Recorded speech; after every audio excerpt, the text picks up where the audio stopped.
Hey guys, so this week we start our group discussion. So on the weeks where we don't have a deadline, you will post in your weekly discussion, and you can use that as a place to work together. But at a minimum, each of you must post to your group discussion at least once if there is one. And at a minimum, your post should describe your contribution for the week and include any drafts that you worked on. Essentially, you are giving evidence that you have participated each week in the project.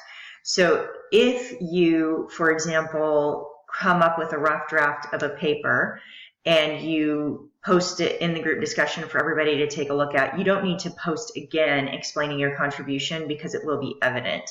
So basically just remember that you need to show what you've done that week to contribute, and it could be just finding another resource or it could be a discussion, but make sure you're posting at least once. If you're not sure what to do, please let me know, and I look forward to a great week with you.